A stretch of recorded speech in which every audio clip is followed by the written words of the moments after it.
వైఎస్ఆర్ కాంగ్రెస్ పార్టీలో ఏదో జరుగుతోంది. ఒక రకమైన అయోమయం, గందరగోళం, ఈ రెండింటికంటే ఎక్కువ ఒక దిక్కుతోచని పరిస్థితి ఏదో కనపడుతుంది. ఎందుకంటే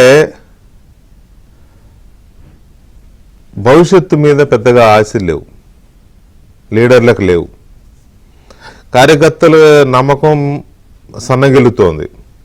ఎందుకంటే వాళ్ళకు సమీప లీడర్లు ఎవరైతే ఇమీడియట్ లీడర్లు, వాళ్ళ నియోజకవర్గాల లీడర్లు, లేకపోతే వాళ్ళ మండల స్థాయి లీడర్లు, వాళ్ళ జిల్లా స్థాయి లీడర్లు, పార్లమెంటరీ లీడర్లు, ఓడిపోయిన మాజీ ఎమ్మెల్యేలు, లేకపోతే ఇట్లాంటి వాళ్ళు అందరూ కూడా సైలెంట్ అయిపోయారు. కొంతమంది ఏమో బిక్కుబిక్కుమంటూ గడుపుతున్నారు.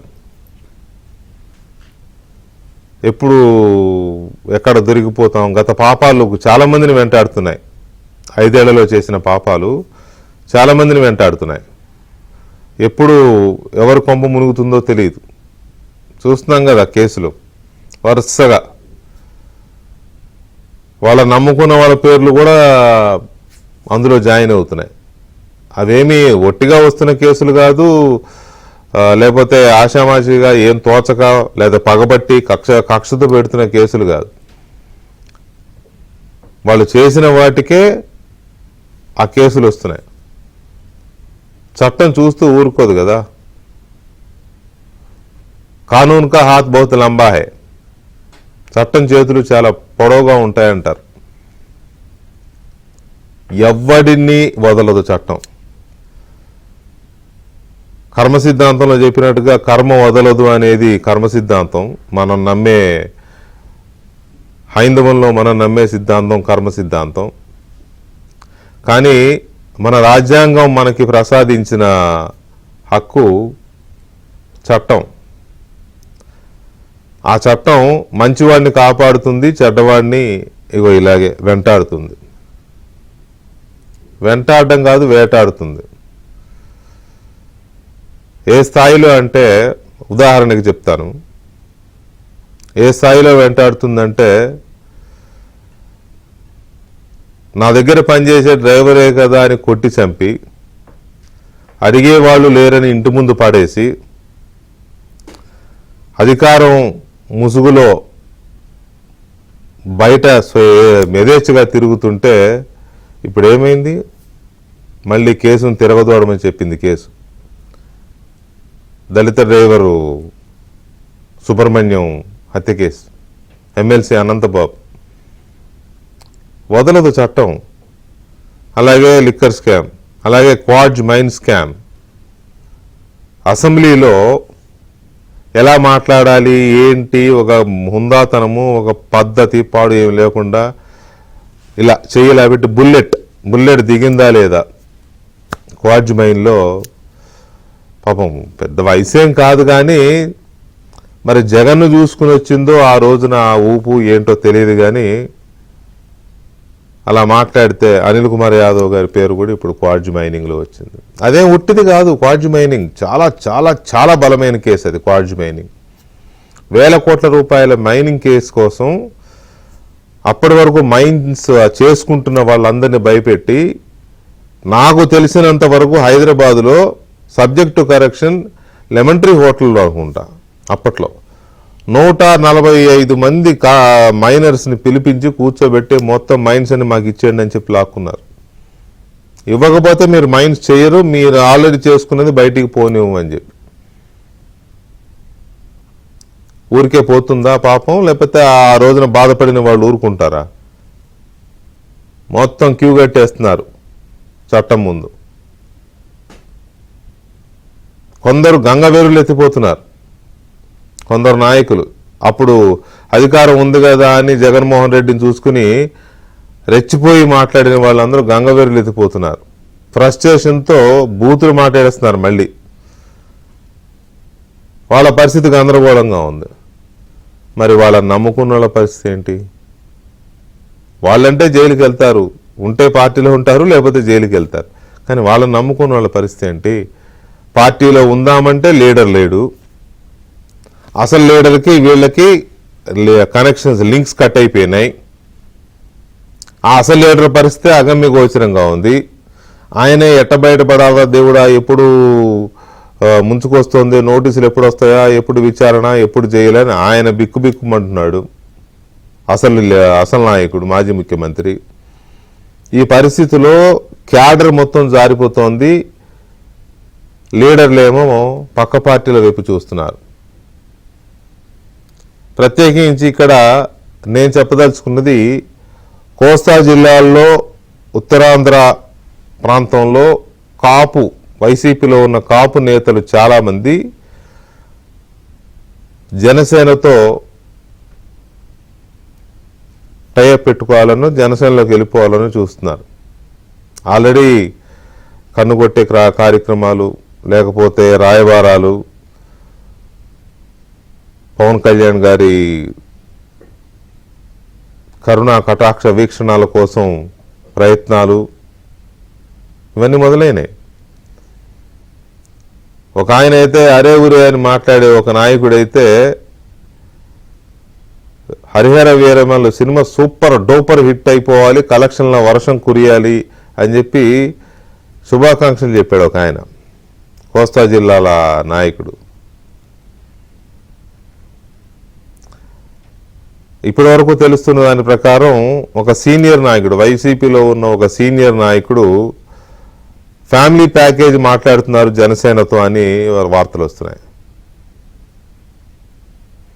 ఇంకొక సీనియర్ నాయకుడు బీజేపీతో ఆల్రెడీ టచ్లోకి వెళ్ళారు అనేది ఒక వార్త వస్తోంది. ఇక కొంతమంది ఎమ్మెల్యేలు, మాజీ మంత్రుల స్థాయి నాయకులు తెలుగుదేశం వైపు చూస్తున్నారు. కానీ తెలుగుదేశంలోకి ఎంట్రీ అంత ఈజీగా లేదు. ఎంతో క్లీన్ చిట్ ఉంటే తప్ప, అది కూడా అన్కండిషనల్గా అయితే తప్ప టీడీపీలోకి ఎంట్రీ ఉండే అవకాశాలు కనిపించట్లా. అది కూడా లోకేష్కి నచ్చితేనే. ఎందుకంటే నెక్స్ట్ రాబోయే టైం అంతా లోకేష్ డీల్ చేసుకోవాలి కాబట్టి ఆయనకు నచ్చితేనే అనేది ఒక ఇది నడుస్తుంది. ఆయన చాలా కండిషన్స్ పెడుతున్నారని చెప్తున్నారు. సో ఓవరాల్గా చూసినప్పుడు వైసీపీలో ఉన్న క్రీమ్ లీడర్షిప్ అంతానేమో వేరే పార్టీల వైపు చూస్తున్నారు.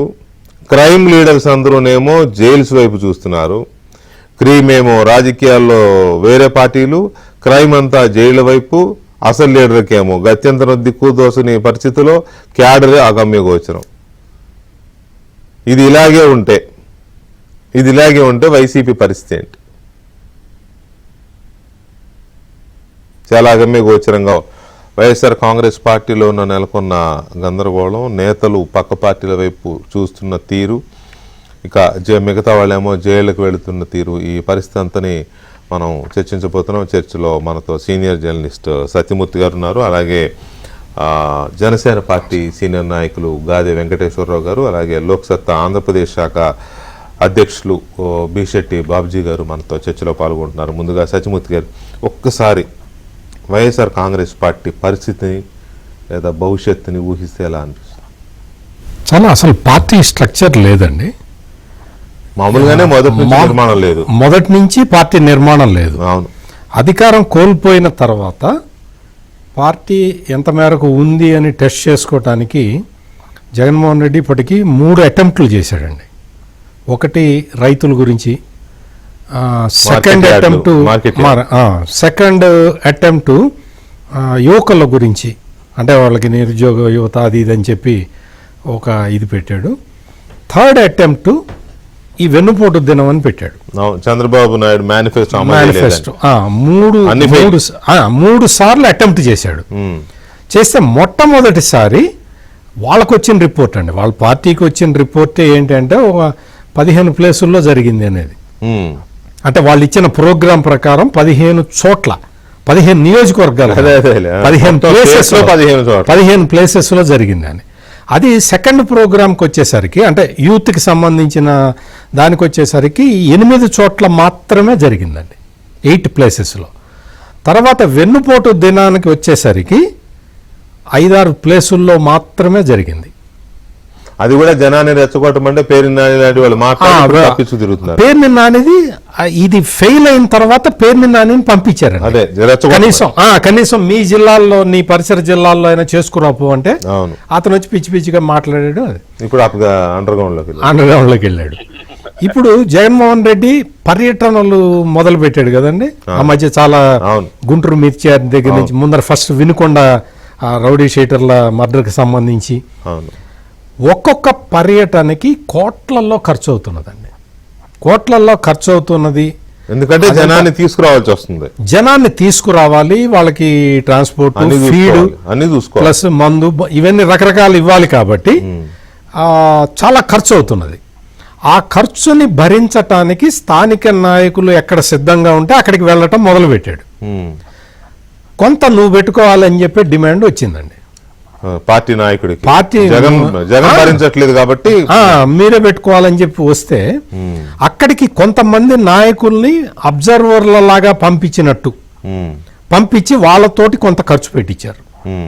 అంటే ఈ ఖర్చు ఒకవైపు తడిసి మోపిడవుతున్నది, ఇంకా ఎలక్షన్లు ఇంకొక 4 ఏళ్లు పడుతున్నది. పార్టీ ఎక్కడ కింద గ్రౌండ్ లెవెల్లో స్పందన రావట్లేదు. దాంతో ఏం చేయాలో అర్థం కాని పరిస్థితి. అంటే పొలిటికల్ పార్టీ వ్యవస్థ గురించి నేను చెప్తున్నది. ఆ తర్వాత ఇప్పుడు మనం చూస్తున్నాం, మీరు ఇంట్రడక్షన్లో చెప్పిన దాని ప్రకారం ఒక్కొక్కళ్ళు ఎటు నుంచి ఎటు చూసినా జైలు మార్గమే కనపడుతున్నారు తప్ప వాళ్ళకి ఏ సపరేట్ మార్గం ఏది కనపట్టల్లా. జైలుకి వెళ్లాల్సిన పరిస్థితుల్లో అప్పట్లో బాగా టాప్లో ఉండి అవకాశాలన్నీ కొల్లగొట్టిన వాళ్ళందరూ అటువైపే చూస్తున్నారు, జైలు వైపే చూస్తూ ఉన్నారు. ఇక్కడ పార్టీని నిర్వహించేవాడెవడూ కూడా లేడు. ఎంతసేపు అయితే జైలు, లేకపోతే పార్టీలు మారిపోవడం, సైలెంట్ అయిపోవడం. మీకు ఒక్క 3 పేర్లు మాత్రమే పార్టీ నిర్వహణలో పార్టిసిపేట్ చేస్తున్నాయి. 1 లేళ్ల అప్పిరెడ్డి, 2 తలశీల రఘురాము, 3 ఆయన సతీష్ రెడ్డి. ఈ ముగ్గురే పార్టీ వ్యవస్థకి సంబంధించిన విషయాల్ని వాళ్ళు అంటే చూస్తున్నారు అంతే. వాళ్ళు కూడా ఏమీ చేయలేని పరిస్థితి, చేస్తున్నారు తప్ప అంత యాక్టివ్ ఇన్వాల్వ్మెంట్ వాళ్ళు మాత్రం ఏం చేయగలుగుతారు. సో ఇది పరిస్థితి. ఆయన పరిస్థితి ఆయనకే అర్థం కాని పరిస్థితి ఉందని చెప్పి జగన్మోహన్ రెడ్డి చెప్పుకున్నాడు. కాబట్టి ఇంకా కింద క్యాడరు ఎట్టి పరిస్థితుల్లో స్పందించటం లేదు. ఆల్మోస్ట్ కింద క్యాడర్స్ ఏదో ఈ సోషల్ మీడియాలో పోస్టులు పెట్టే ఈ హడావుడి, ఈ గ్యాంగ్ తప్ప ఎగ్జాక్ట్లీ సోషల్ మీడియా కూడా అది మొత్తం ఆర్గనైజ్డ్ గ్యాంగ్స్ డైరెక్ట్ గా సజ్జల రామకృష్ణారెడ్డి వీళ్ళు మేనేజ్ చేస్తున్న సోషల్ మీడియా వరకు యాక్టివ్గా ఉన్నదండి. కొంతమంది యాక్టివ్గా ఉన్నారు. వైసీపీ ఇంకా బతికున్నది అంటే సోషల్ మీడియాలో మాత్రమే. అంతే కరెక్ట్. ఇంకా వేరే పార్టీకి మామూలుగానే ఆ నిర్మాణం లేని పరిస్థితుల్లో ఆ క్యాడర్ అంతా కూడా డిమోరల్ అయింది, లేదా ఏం చేయాలో అర్థం కావట్లేదు. ఫ్యూచర్ ఏంటి అనేది అంటే చర్చ ఉంది. రైట్. ఇక మనం నాయకుల పరిస్థితి ఏంటి? నేను నాకు చెప్పినట్టుగా క్రైమ్ లీడర్షిప్ ఏమో రాజకీయాలు చేయాలి, రాజకీయాల్లో ఎదగాలి అనుకునేవాళ్ళు క్రైమ్ లీడర్షిప్ అంటేనేమో అడ్డంగా సంపాదించేయాలి, ఆడిని వేసేయాలి, జగన్ రెడ్డి చెప్పినట్టు చేయాలనుకునే వాళ్ళు. ఈ క్రైమ్ లీడర్షిప్ ఏమో పార్టీలు మారాలి, ఏ పార్టీలోకి వెళ్ళాలని చూస్తున్నారు. ఆ క్రైమ్ లీడర్షిప్ ఏమో కేసులు, ఎప్పుడు జైలుకి వెళ్తారో తెలియదు. వీళ్ళు సమానంగా ఉన్నారు. ఆ వైసీపీ పార్టీ గొప్పతనం ఏంటంటే అది. సో వెంకటేశ్వరరావు గారు నమస్తే. వెంకటేశ్వర గారు, ముందుగా ఈ కోస్తా జిల్లాల్లో కాపు నాయకత్వం, ప్రధానంగా కాపు లీడర్ చాలా మంది వైఎస్ఆర్ కాంగ్రెస్ పార్టీలో ఉన్న వాళ్ళు చాలా మంది జనసేనలోకి వెళ్ళాలని ప్రయత్నాలు చేస్తున్నారు, లేకపోతే వాళ్ళ సిగ్నల్స్ పంపిస్తున్నారు. సరే, సిగ్నల్స్ అంటే ప్రేమలేఖలో లేకపోతే ఇంకోటో వాటెవర్, ఎవరి తోచిన ప్రయత్నాలు వాళ్ళు చేస్తారు కదా. మిమ్మల్ని కూడా 2-3 చీకట్లో కన్నుకొడుతున్నారు, పేరు నాని చెప్పినట్టుగా చీకట్లో కన్నుకొక్క. సో మిమ్మల్ని కూడా 2-3 సంప్రదించినట్టు విన్నాను నేను. ఏమంటే చూడు వెంకటేశ్వరరావు, ఏమంటే సార్ మాట్లాడు ఒకసారి కళ్యాణ్ గారితో అని 2-3 అన్నారని విన్నాను నేను. అది మీరు చెప్తే సంతోషం, చెప్పకపోయినా నేనేమి బలవంతం చేయను. కానీ సో ఏంటి నిజంగానే ఆ పరిస్థితి వైసీపీలో ఎందుకు వచ్చింది? ఎంతమంది ఉన్నారు? మీకు అలానే పెద్దలు సత్యమూర్తి గారికి, భారతి గారికి శుభ సాయంత్రం. నమస్తే. ఒక్కటి సార్, ఇప్పుడు అది ఒక రకంగా చెప్పాలంటే కంపెనీ వైండింగ్ అప్ కంపెనీ అయిపోయింది. వైండింగ్ అప్ దిశగా వెళ్తా ఉంది ఆ company. Winding up okay. Yeah, అలాంటప్పుడు మరి ఆటోమేటిక్ గా పాపం అక్కడ ఉన్నటువంటి ఎంప్లాయీస్ ఏం చేయాలి? ఆ ఎంప్లాయీస్ అందరూ కూడా ఏ కంపెనీ బాగుంటే ఆ కంపెనీలో మళ్ళీ ఉద్యోగం వెతుక్కోవాలి కదా. అవును. వన్స్ మీరు ఇందాక ఏమంటే డీవియేషన్ చేశారు, క్రీమ్ క్రైమ్ అని. అవును. అసలు క్రీమ్ అనే వాళ్ళు ఆ పార్టీలో ఉంటే అది అట్లెందుకు తయారవుతుంది? ఏమంటే మీరు అనొచ్చు, మీరు అట్లా మాట్లాడతారు అనవచ్చు, కానీ నేనైతే మాట్లాడతా. ఎందుకంటే అక్కడ అసలు అందరూ కూడా అవకాశం వస్తే దోషేసుకుందాం పాసుకుందాం అని వాళ్ళు చెప్తే ఎక్కడున్నారు అంటున్నా. వాళ్ళు ప్రజాసేవ చేద్దాం అన్నటువంటి నాయకులు ఎవరన్నా ఒకరికి మనుషులు చెప్పండి. మీరు ఎగ్జాంపుల్ చెప్తే ఎక్కడ క్రీమ్ ఉందని అనుకుంటా. నేనైతే యాక్సెప్ట్ చేయట్లా క్రీమ్ అనేది. మొత్తం క్రైమే కదా వాళ్ళది. వాళ్ళు ఖచ్చితంగా అందరూ లోపలికి వెళ్ళాల్సిందే ఉన్న వాళ్ళందరూ. ఎందుకో అది వీళ్ళు మాట్లాడినట్టుగా కక్ష సాధింపు కాదు. అసలు మాకు ఎవరి మీద కక్ష సాధింపు లేదు. మళ్ళా చెప్తున్నా నేను పెద్దలు కూడా సత్యమూర్తి గారు ఉన్నారు కాబట్టి నేను చెప్తున్నా. ఇక్కడ కూటమిలో ఉన్నటువంటి పార్టీల్లో టీడీపీ గాని, జనసేన గాని, బీజేపీ గాని, మేము రాజకీయం అంటే రాజకీయం ఆ పార్టీలో ఉన్న ఈ పార్టీలో ఉన్న బాయి అనుకునే నేచర్ ఉన్న వాళ్ళని చెప్తే వాళ్ళకి ఏదో ఎనిమిది చూసినట్టుగా అసలు వాళ్ళు చంపేద్దాం, నరికేద్దాం, అలా ఉండకూడదు, ఎలిమినేట్ చేయాలి, ఫిజికల్ ఎలిమినేట్ అనే మనస్తత్వం ఉన్నటువంటి నాయకులు ఉన్నటువంటి పార్టీలు కాదు పరిస్థితి.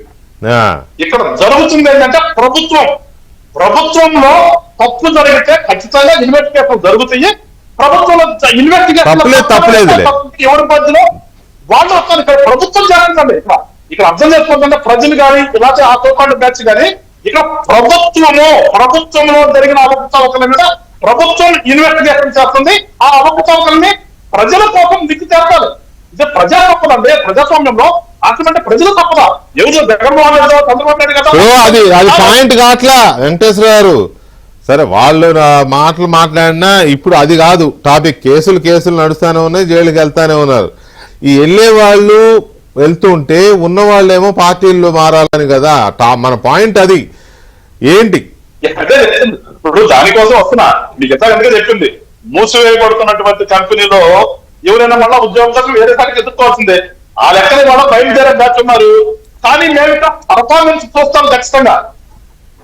మేమేదో ఊరకు నాకు మూసేశారు కాబట్టి మూసేయంగానే అక్కడ ఏదో 10 సంవత్సరాలు చేసే నాకు 20 సంవత్సరాలు ఎక్స్పీరియన్స్ కదా మాకు కావాల్సింది. ఇక్కడ ఊరకనే ఉంది 10 సంవత్సరాల ఎక్స్పీరియన్స్ చెప్పుకుంటే అట్లా కాదు కదా. ఇక్కడ రాజకీయం అంటే మేము అనుకుంటుందో మాకు తెలిసింది సేవ చేయాలి ప్రజలకి, రాష్ట్రానికి ఏదైనా మంచి పని చేసే దాంట్లో భాగస్వాములు కావాలి. అలాంటి వాళ్ళు మాకు కావాలి. అదే అందుకే నేను చెప్తున్నాను మీకు. అలా ఆలోచిస్తాం చెప్తే వాళ్ళేదో కాదండి, కాదు ఏదో స్వామి చెప్పినట్టు ప్రయత్నం చేసినా సార్ ఇక్కడ జనసేన అనేది మేమైతే స్పష్టంగా మీకు తెలుసు. ఇన్ని సంవత్సరాల ప్రయాణం మేము ఎందుకు చేశాం? ఇదే 14లో రాజధాని పవన్ కళ్యాణ్ గారు కొంతమందిని తీసుకొచ్చుకుని పెట్టుకోవచ్చు, లేదు 19లో తెచ్చుకుని పెట్టుకోవచ్చు, లేదు 24లో తెచ్చుకుని పెట్టుకుని మేమేదో 50 సీట్లు అడగొచ్చు అని మా ఆలోచన అది కాదు కదా జనసేన పార్టీది. జనసేన పార్టీ మేము స్వచ్ఛమైన రాజకీయాలు చేయాలనుకున్నాం. ఈ రాష్ట్రంలో ఇప్పుడు కలుషితమైనటువంటి దాన్ని మార్పు చేయాలని ఒక ఆలోచనతో ఉన్నాం కాబట్టి జనసేన పార్టీలో చేరాలన్నా, జనసేన పార్టీ నాయకులు చేర్చుకోవాలన్నా ఖచ్చితంగా కొన్ని కులమానం అంటే అది చూసే తెలుసుకున్నాం తప్పితే ఇక్కడైతే మేము భావోద్వేగాలకో కులాల కోసమో అయితే మాత్రం ఖచ్చితంగా ఉండదని నేనైతే భావిస్తాను సార్. దాంట్లో మాత్రం ఎలాంటి సందేహం ఉండదు. వాళ్ళు అక్కడ ఏదేదో చేసేసి ఆ చెట్టు ఎండిపోయింది కాబట్టి మా చెట్టు పచ్చగా ఉండి వాళ్ళ కొమ్మరేస్తుంది, పెరుగుతుంది, పెద్ద వటవృక్షం అవుతుంది కాబట్టి వటవృక్షం మీదకి వచ్చేద్దామంటే అంత తేలిగ్గా అంటే కాదులే. కాదు మీరు చాలా తెలివిగా మీరు సమస్యని సబ్జెక్ట్ని ఏటో దాటేస్తున్నారు. కానీ నేను అన్నాను 2-3 మిమ్మల్ని కూడా గోకారని, అది చెప్పలా మీరు. కొంతమంది లైన్ వేస్తున్నారు కళ్యాణ్ బాబు కన్నా, అది చెప్పలా మీరు. ఓకే, సో ఓకే ఆ పార్టీలో అందరూ మంచివాళ్ళు ఉండకపోవచ్చు కానీ కొందరు ఉన్నారనుకోవచ్చుగా. మీరు ఇప్పుడు జగ్గేపేట ఆయన పేరింటి ఉదయభాను గారిని తీసుకున్నారు, మరి ఎవరు సర్టిఫికేట్ ఇచ్చారు? మీరే ఇచ్చుకుని తీసుకున్నారు, తప్పేం లేదు. అలాగే బాలినేని శ్రీనివాసరెడ్డి గారిని తీసుకున్నారు. ఉంటారు అలాంటి వాళ్ళు, ఉండరా వైసీపీలో చాలా మంది ఉన్నారు. సో అట్లాంటి వాళ్ళు కొంతమంది అలాంటి వాళ్ళు మీరు అనుకున్నా కానీ ఇక్కడ ఏంటంటే మేము ఒక కూటమిలో ఉన్నాము. నేను దానికి కాదనట్లా. సరే ఇక్కడ చర్చ మీ గురించి కానే కాదు అసలు, మీ గురించి, టీడీపీ గురించి, బీజేపీ గురించి కాదు, వైసీపీ గురించి. వాళ్ళు ఎవరికి ఎక్కడ అవకాశం ఉంటుంది అనుకుంటే అక్కడికి ట్రై చేస్తున్నారనే వార్తలు వస్తున్నాయి బయటికి.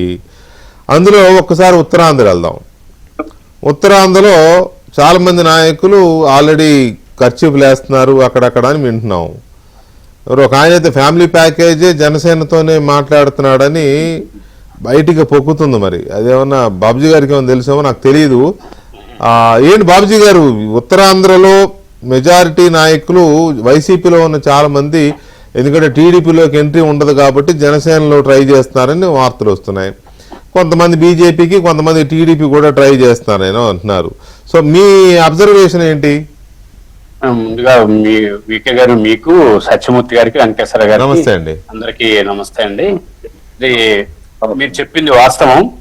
ఉత్తరాంధ్రలో ఇప్పటికే ఆ ప్రయత్నాలు ప్రారంభమయ్యాయి. దానికి కారణం ఇప్పటి వరకు మనం మాట్లాడుకుని ఉన్నాం. మనకి రాజకీయాల్లో పూర్తిగా వాతావరణం మారిపోయింది. గతంలో పార్టీ, ఆ పార్టీకి ఒక పాలసీ, ఆ పార్టీ పట్ల ప్రేమ, ఆ పార్టీ పట్ల నిబద్ధత ఉండే వ్యక్తులు రాజకీయాల్లో కొనసాగేవారు. ఉదాహరణకి మనం తీసుకుంటే ఎన్టీ రామారావు గారిని తీసుకున్నా, చంద్రబాబు నాయుడు గారిని తీసుకున్నా, చివరికి రాజశేఖర రెడ్డి గారిని తీసుకున్న, ఫాలోవర్స్, స్పష్టమైన ఫాలోవర్స్. నాయకుడు ఏమైనా, పార్టీ ఏమైనా వాళ్ళ కోసం ప్రాణం పెట్టేనే పనిచేయాలనుకునే స్థాయి నాయకులు ఉండేవారు. ఉదాహరణకి మీరు ఉత్తరాంధ్ర కోసం మాట్లాడారు కాబట్టి ఒక తెలుగుదేశం పార్టీలో తీసుకుంటే నర్సీపట్నంలో అయ్యన్న పాత్రుడు గారి దగ్గర నుంచి తీసుకుంటే ఇచ్చాపురం వరకు తీసుకుంటే చాలా కుటుంబాలు ఉన్నాయి. ఓ పతివాడ నారాయణ స్వామి నాయుడు, లేకపోతే అయ్యన్న పాత్రుడు గారు, కొండపల్లి పైడితేలి నాయుడు గారు, కోళ్లప్పలాడి గారి కుటుంబం, అలాగే ఎర్రనాయుడు గారి కుటుంబం, ఇట్లాగే అనేక కుటుంబాలు మనం చెప్పుకోవచ్చు. అట్లాగే కాంగ్రెస్ పార్టీలో కూడా ఒక నిబద్ధత కలిగినటువంటి నాయకత్వాలు ఉండే మాకు. అలాగే ఇప్పుడు మీకు తెలుగుదేశంలో అశోక్ గజపతిరాజు గారు, కాంగ్రెస్ పార్టీలో తీసుకుంటే పెద్దలు సాంబశివరాజు గారు అనేక పదవులు చేసినప్పటికీ కూడా ఆయన మరణించిన తర్వాత మళ్ళీ ఇదే జగన్మోహన్ రెడ్డి గారు సాంబశివరాజు గారు కొడుక్కి 2 సార్లు ఎమ్మెల్సీ ఇచ్చారు. ఆయన నెల్లిమర్ల శాసనసభ్యుడిగా గెలుస్తాడు, తండ్రికి ఆదరణ ఉంది.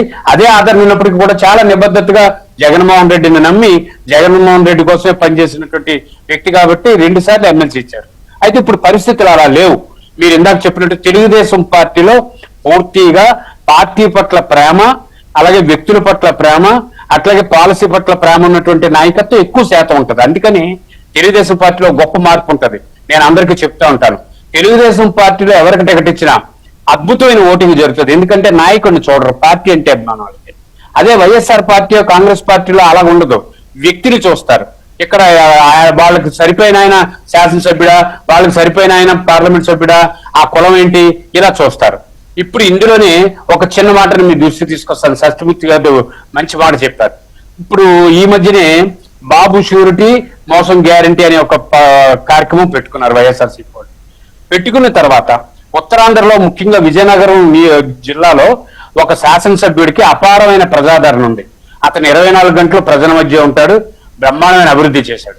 అతను ఈ బాబు షూరిటీ మోసం గ్యారంటీ కార్యక్రమం మీద వార్డుల్లో తిరుగుతుంటే జనం రాకపోతే సాయంత్రం కార్యకర్తలతో సమావేశం పెట్టి మనం ఎన్ని చేస్తున్నా జనంలో మార్పు రాలేదు, వాళ్ళ ముఖం చూస్తే చాలా తేడాగా ఉంది, మనమన్నా మన పార్టీ అన్నా చాలా చాలా తీవ్ర వ్యతిరేకత కనిపిస్తుందని చెప్పి సాయంత్రం ఒక ప్రత్యేకంగా కూర్చున్నటువంటి కార్యకర్తలతో చెప్పాడట. ఇది వాస్తవం. ఆయనేనా ఫ్యామిలీ ప్యాకేజ్ మాట్లాడుతుంది జనసేనతో? కాబట్టి ఇప్పుడున్న పరిస్థితుల్లో ఏంటి, వాళ్ళు ఈ క్రిమినల్ యాటిట్యూడ్ లో మీకు జైలుకి వెళ్ళిపోయే పరిస్థితి కాదు. వాళ్ళ కుటుంబం అంతా ఉత్తరాంధ్రలో విస్తరించుకొని ఒక 5-6 కాన్స్టిట్యున్సీలు, జిల్లా పరిషత్తులు అన్ని వాళ్ళ కాన్స్టిట్యున్సీల చేతుల్లో ఉన్నటువంటి పరిస్థితిలో ఇప్పుడు ఏం చేయాలి? వాళ్ళు చిరంజీవితో పరిచయాలు ఉన్నాయి, పవన్ కళ్యాణ్తో పరిచయాలు ఉన్నాయి, అవసరమైతే చంద్రబాబు నాయుడు గారిని కూడా ఒప్పించగలరు. ఈ పరిస్థితుల్లో వీళ్ళు ఏం చేయాలి? ఈ చెత్త అంతని మేదనేసుకొని కడుక్కునే ప్రయత్నం చేస్తారా, లేకపోతే తమ భవిష్యత్ అంచనాలకు అనుగుణంగా కొత్త ప్రయాణం చేస్తారా అన్నది ఆలోచించుకునే దిశకి వెళ్ళారు. ఎవరండి అంత పెద్ద కుటుంబం, చిరంజీవి గారితో వీళ్ళతో పరిచయాలు ఉన్న అంత పెద్ద నాయకుడు ఎవరు మీ దగ్గర? ఎందుకు మరి బొత్స సత్యనారాయణ పరిచయాల్లో చాలా మంది రాజకీయ నాయకులకి కదా. బొత్స గారు ట్రై చేస్తున్నారా? ఎంత పరిచయాలు ఉన్న వాళ్ళు ఎంతమంది ఉన్నాయి? ఆయన మించిన సీనియర్ ఎవరున్నారు సార్? అనేక మంది రాజకీయ నాయకులకి అందరితో పరిచయాలు ఉంటాయి. ఆ పరిచయాల్లో ఈ పార్టీ మునిగిపోతున్నప్పుడు ఒక ప్రయత్నం చేస్తారు కదా, ఆ ప్రయత్నాలు ఉత్తరాంధ్రలో ప్రారంభమయ్యాయి. అన్ని చాలా మంది నాయకులు ఇండివిజువల్ గా వైఎస్ఆర్సీపీ నుంచి ఇప్పుడు అశోక్ గజపతిరాజు గారు గవర్నర్ గా వెళ్ళిపోతున్నారు. ఇక్కడ తెలుగుదేశం పార్టీకి పెద్ద స్థాయి లీడర్షిప్ లేదు. వెంటనే జనసేనలో నుంచో గానీ లేకపోతే తెలుగుదేశంలోకి గానీ చేరిపోతే ఇక్కడ తెలుగుదేశం పార్టీకి పెద్ద రోలర్ కావాలి, ఇక పెద్ద నాయకత్వం కావాలి. ఒక విజయనగరం జిల్లాలో లీడర్షిప్ కొరత ఉంది, విశాఖపట్నం జిల్లాలో లీడర్షిప్ కొరత ఉంది, శ్రీకాకుళం జిల్లాలో లీడర్షిప్ కొరత ఉంది. చాలా మంది వైఎస్ఆర్సీపీ నుంచి ఖర్చు వేసే పరిస్థితున్నారు. అయితే తెలుగుదేశంలోకి వస్తారు, లేకపోతే జనసేనలోకి వస్తారు, లేకపోతే భాజపాలోకి వస్తారు. ఎక్కడో దగ్గర ప్రయత్నం. ఎందుకంటే వీళ్ళు సర్వైవల్ ఎలాగా, ఈ రాజకీయాల నుంచి సర్వే అవ్వాలంటే ఎలా సర్వే అవ్వాలి? ఒక ఆయన అయితే విజయనగరం జిల్లాలో ఒక ఎమ్మెల్సీ వైఎస్ఆర్సీపీ నుంచి గెలిచి జగన్మోహన్ రెడ్డి గెలవడం కోసం చెప్పి 40 లక్షల రూపాయలు ఖర్చు పెట్టి పాదయాత్ర చేసి అదే పార్టీ ఓడిపోవాలని కాన్స్టిట్యున్సీలో తిరిగాడు ఆయన. ఈ రకమైన రాజకీయాలు ఉన్నాయి ఇప్పుడు పరిస్థితులు. ఈ రాజకీయాల్లో కేవలం కుటుంబం, లేకపోతే పెట్టుబడి, లేకపోతే వెంకటేశ్వరరావు గారు చెప్పినట్టు కంపెనీలు, ఈ కంపెనీలు కొలాప్స్ అయిపోతున్న స్థాయిలో మళ్ళా వాళ్ళని వాళ్ళు భవిష్యత్తులో నిర్మించుకోవాలనుకున్నప్పుడు గ్యారంటీగా ఇప్పుడు రేపు భవిష్యత్తులో జగన్మోహన్ రెడ్డి గారు బయట ఉండకుండా లోపల ఉండే పరిస్థితి వస్తే దీన్ని లీడ్ చేసేవాళ్ళు ఎవరు? దీన్ని ఏ కార్యక్రమాలు జనం మధ్యకి వెళ్తాయి? కాబట్టి జనం పూర్తిగా ఒప్పుకునే పరిస్థితిలో లేరు. ఇప్పుడు ఉన్నటువంటి పరిస్థితి రాష్ట్ర అభివృద్ధి కోరుకుంటున్నారు, ప్రశాంతమైన వాతావరణాన్ని కోరుకుంటున్నారు. వైఎస్ఆర్సీపీ అధికారంలో ఉన్నప్పుడు ఈ ఎమ్మెల్యేలకి గౌరవం లేదు, ఈ మంత్రులకి గౌరవం లేదు, ఈ పార్టీ కార్యకర్తలకి గౌరవం లేదు. ఈ రోజు జగన్మోహన్ రెడ్డి గారు వచ్చి మీరు జనంలో తిరగండి అంటే ఎవరు తిరుగుతారు? ఎందుకు తిరుగుతారు? తర్వాత చనిపోయిన బాడీని రోజు రోజుకి బరువు ఎక్కిపోతా ఉంటది, దాన్ని ముయ్యలేరు. కోమాలో ఉన్నవాడి కోసం ఏదైనా అవస్థపడొచ్చు, కానీ ఈ రోజు పరిస్థితి అలా కాదు. క్లియర్ గా వైఎస్ఆర్సీపీ పార్టీ ప్రజలకు వ్యతిరేకంగా ఉంది. కాబట్టి నాయకులు దీన్ని మొయ్యాలంటే జబ్బలు అలిసిపోతాయి. కోట్లాది రూపాయలు ఏంటి ఈ పార్టీ పరిస్థితి ఏంటి? పార్టీలో నాయకులకు వేరే పార్టీల్లో ఎంతవరకు ఎంట్రీ దొరుకుతుంది? దొరకని వాళ్ళు ఏం చేస్తారు? దొరికిన వాళ్ళు ఏ పార్టీలోకి వెళ్ళే ఎక్కువ అవకాశాలు ఉన్నాయి? స్థానికంగానూ లీడ్ చేసేవాళ్ళు లేరు ఫర్ వేరియస్ రీజన్స్. కేసుల వల్ల కావచ్చు, లేకపోతే ఇంట్రెస్ట్ లేకపోవడం, భవిష్యత్తు తెలియక. ఇటు చూస్తే పార్టీని రాష్ట్ర స్థాయిలో లీడ్ చేసేవాడేమో కేసుని ఎట్లా ఎదుర్కోవాలి అని బయట బిక్కుమంటూ ఆయన కూర్చున్నాడు. ఏది మిథునే డైరెక్ట్ అయినాక పరిస్థితి మరింత దిగజారింది. సో ఈ సిచ్యువేషన్ లో పార్టీ పరిస్థితి ఏంటి? ఈ పార్టీ పరిస్థితి మిగతా విషయాలు పక్కన పెడితే రాజకీయంగా మనుగడ, రాజకీయంగా అంటే వీళ్ళందరూ కూడా అంటే జగన్మోహన్ రెడ్డి మెయిన్గా ఏమనుకుంటున్నాడు అంటే తన చరిష్మాతోటే రావాలి తప్ప వేరే గత్యంతరం లేదు అనుకుంటున్నాడు. కరెక్ట్. ఆ సెన్స్లో ఉన్నాడు. ఆ సెన్స్లో ఆ అభిప్రాయంలో ఉన్న వ్యక్తి పార్టీ నిర్మాణం కోసం ఎట్లా ప్రయత్నిస్తాడు? ప్రయత్నించడు. పార్టీ నిర్మాణం అంటే మీకు జనరల్ సెక్రటరీ ఉండాలి, ఆ జనరల్ సెక్రటరీకి కొన్ని అధికారాలు ఉండాలి, ఏదో వైస్ ప్రెసిడెంట్ ఉండాలి, ఇట్లా పార్టీ స్ట్రక్చర్ ఉండాలి కదా. అవును. మీరు వైఎస్ఆర్ కాంగ్రెస్ పార్టీ పుట్టినప్పటి నుంచి ఎప్పుడు చూసినా కానీ ఒక 3 ప్రాంతాల్లో సమన్వయకర్తలు అందరూ ఒకే కులం వాళ్ళు ఉంటారు. ఏదైనా రాజకీయ పార్టీ అట్లా ఉంటుందా? ఆ స్ట్రక్చర్ ఉంటుందా? ఒక 5 కోఆర్డినేటర్లు అని పెడితే 5 ఒకే కులం వాళ్ళు ఉంటారా? దాన్ని రాజకీయ పార్టీ అంటారా? డెమోక్రసీలో ఈ అంటే అధికారంలో ఉన్నప్పుడు నామినేటెడ్ పోస్టులు ఆ సేమ్ ప్యాటర్న్. అవును. ఇటువంటి అంటే సలహాదారులు పెడితే సేమ్ ప్యాటర్న్. ఇటువంటి ప్యాటర్న్ తోటి నడిచే దాన్ని రాజకీయ పార్టీ అనటమే కష్టం. అంటే మనకున్న జర్నలిజం ఎక్స్పీరియన్స్ లో ఓ కులాలు చూస్తారు, ప్రాంతాలు చూస్తారు, ఇట్లా రకరకాల లెక్కలు వేసుకుంటారు. అంటే మన భావజాలం అవన్నీ పక్కన పెట్టండి, కనీసం క్యాస్ట్ ఈక్వేషన్ చూసుకోవాలి కదా. మీరు జగన్మోహన్ రెడ్డి ఫస్ట్ టైం రాజ్యసభ సీట్లు ఇచ్చాడు, ఆ పరిమళత్వాన్ని తప్ప మిగిలిన వాళ్ళందరూ ఎవరో మనకు తెలుసు. అవును. అంటే ఇటువంటి అసలు ఏ యాడ్ స్టిక్ లేకుండా నాకు నచ్చిన వాడినే నేను ఉంచుతా అన్న సిద్ధాంతంతో జగన్మోహన్ రెడ్డి మొదటి నుంచి పనిచేస్తూ వచ్చాడు. ఆయనకి నచ్చాలి. నీకు నచ్చాలి అంటే ఏం చేయాలి? చంద్రబాబు నాయుడు లేకపోతే దాడులు చేయాలి, కొట్టాలి, తిట్టాలి, నీకు డబ్బులు ఇవ్వాలి. ఇది పరిస్థితి. అంటే మనకి ఈ చరిత్రలో మనం చాలా ఎగ్జాంపుల్స్ తీసుకోవచ్చు. ఆ ఎగ్జాంపుల్స్ చూసి పార్టీని లీడ్ చేసేవాడు నేర్చుకోవాలి. ఇట్లా చేయకూడదు, ఇట్లా చేయొచ్చు, ఇట్లా చేస్తే సక్సెస్ అవుతాము అని నేర్చుకోవాలి. అటువంటి క్యాలిక్యులేషన్లు ఏమీ లేకుండా నేను నమ్ముకున్న వాడిని, అంటే నన్ను నమ్ముకున్న వాడిని నేను పైకి తెస్తాను అంటే అర్హుడైన వాడేమో కావాలి? నీ దగ్గర ఉన్న వాళ్ళల్లోనే అర్హుడు ఉంటాడు, అనర్హుడు ఉంటాడు. అనర్హుడు నీ కాళ్ళ కింద కూర్చొని ఉంటాడు, అర్హుడు కాళ్ళ కింద కూర్చోడు, పక్కన కూర్చొని. నీకు పక్కన కూర్చున్న మనిషిని చూస్తేనే ఎలర్జీ నీకు. ఇటువంటి పరిస్థితుల్లో పార్టీ నిర్మాణం చెయ్యటం అనేది జగన్మోహన్ రెడ్డి లాంటి మనస్తత్వం ఉన్న వ్యక్తికి సాధ్యమయ్యే పని కాదు. అందుకనే ఇప్పుడు ఆ ఫలితాన్ని ఆయనే అనుభవిస్తున్నాడు. పార్టీ స్ట్రక్చర్ లేదు. ఎంతసేపు చూసినా సజ్జల రామకృష్ణారెడ్డి, నిన్న మొన్నటి వరకు విజయసాయిరెడ్డి, లేకపోతే వైవి సుబ్బారెడ్డి, ఈ బ్యాచ్ తప్పితే కిందకు వస్తే లప్పిరెడ్డి, వీళ్ళు తప్ప ఇంకా వేరే పార్టీ స్ట్రక్చర్ ఏమున్నది? ఎవరికి బాధ్యత ఉన్నది? ఎవరు ఏ బాధ్యత చెయ్యాలి? ఎవరికన్నా ఇండివిజువల్గా ఏదన్నా డెసిషన్ తీసుకునే ఒక వెసులుబాటు ఉన్నదా? లేవు. ఇటువంటివి ఏవి లేనప్పుడు, ఆ పార్టీకి డెమోక్రటిక్ లక్షణాలే లేనప్పుడు మనుగడ ఎలా ఉంటుంది అనేది రైట్. వెంకటేశ్వర గారు, ఇప్పుడు ఉదాహరణకి మీ జిల్లాలో అంబటి రాంబాబు గారు ఒక ట్వీట్ ఏదో వేశారు. హరిహర వీరమల్లు సినిమా దిగ్విజయవంతం అవ్వాలి, సూపర్ డూపర్ హిట్ కావాలి, ఆయన శుభాకాంక్షలు పవన్ కళ్యాణ్. ఓ పక్కేమో వాళ్ళ నాయకుడు వాళ్ళేమో బూతులు తిడతారు వాళ్ళ సోషల్ మీడియా అంతా, ఈయన మాత్రం శుభాకాంక్షలు అని. తప్పులేదు, ఆయన శుభాకాంక్షలు చెప్పడాన్ని నేను తప్పట్టట్లా. కానీ వైసీపీ విధానం ఏంటి? సందు దొరికితే పవన్ కళ్యాణ్ తిట్టాలి, అవకాశం దొరికితే పవన్ కళ్యాణ్కి నష్టం కలిగించాలి, థియేటర్ల దగ్గర నెగిటివ్ చేయాలి కదా, ఇదే కదా పాలసీ. ఇలాంటి సందర్భంలో అంబటి రాంబాబు గారు ఇలా చేశారు అంటే ఏమన్నా చీకట్లోనో లేకపోతే ఇంకో రకంగా ఏమన్నా జరుగుతోందా అంటే? ఆయనే కాదు, ఆ స్థాయి నాయకులు చాలా మంది సర్దుకుంటున్నారని వినబడుతోంది. ఇక్కడ అయితే వెంకటకృష్ణ గారు, దాంట్లో ఎటకారం,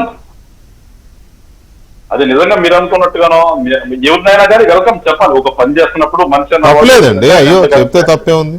రాజకీయ నాయకులు అంటే కొట్టుకోవడానికి కదా రాజకీయ నాయకులు అంటే. నువ్వు పార్టీలోనో నా పార్టీలో ఉన్నా కానీ అవసరమైనప్పుడు నా ఇంటికి నువ్వు రావాలి, నీ ఇంటికి నేను రావాలి, మా ఇంట్లో ఫంక్షన్ జరిగితే నువ్వు రావాలి. అంటే మామూలుగా అయితే పార్టీలకు అతీతంగా తమ అభిమానాన్ని చాటుకోవడంలో తప్పులేదు.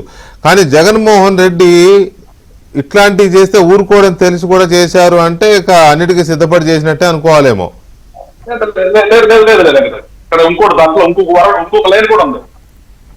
ఎందుకని నేను ఎట్టకారం అంటానంటే, దాంట్లో చూడండి, కాసులు వర్షం కురవాలి. అవును, అదే కదా. చాలా చతురత ఉంటుంది అంబటి రాంబాబు గారి విషయాల్లో. మనం తెలియకమంటుంది చాలా ఎట్టకారం అన్నమాట దాంట్లో. ఆయన మా మీద ప్రేమ కాదు, అదే కాసుల వర్షం అనేది వాళ్ళకి. ఎందుకంటే ఎంతసేపు కాసులే కదా వాళ్ళకి కావాల్సింది, ఆ కాసులతోనే కదా ఇవాళ అందరూ పోతుంది. అవును, సో ఇక్కడ అదే అది పార్టీ లైన్ దాటి మా మీద ప్రేమ నేనే దాన్ని చూసి నవ్వుతాను నేను కూడా. అది మమ్మల్ని ఎటకారం చేద్దామని పాపం. అదే మామూలు జనరల్ గా ఎటకారం అంటే గోదావరి జిల్లా వాళ్ళకి ఎటకారం అంటారు, కానీ కృష్ణా జిల్లా మా గుంటూరు జిల్లా వాళ్ళకి ఏదైనా ఉంటే స్ట్రైట్ గా మాట్లాడతాం.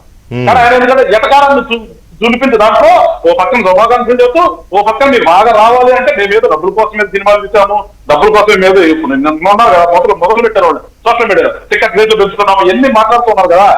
ఆ కాంటెక్స్ట్ లో వచ్చిందే కానీ ఆయన నిజంగా మా మీద ప్రేమ కాదు. నిజంగా ఒకవేళ నిజంగా మనస్ఫూర్తిగా మాకు శుభాకాంక్షలు చెప్తే మేము వెల్కమ్ ఇచ్చి దాంట్లో ఏమి అనుకోం. కానీ ఆ లైన్ అయితే కాదని నేనైతే అనుకున్నాను ఖచ్చితంగా. రైట్. ఫైనల్ గా బాబ్జీ గారు, ఆ పార్టీలో ఇలాంటి గడబడ చాలా కనపడుతుంది. ఒక గందరగోళమును ఇందాక నేను అన్నట్టుగా ఒక దిక్కుతోచని పరిస్థితి కనపడుతోంది.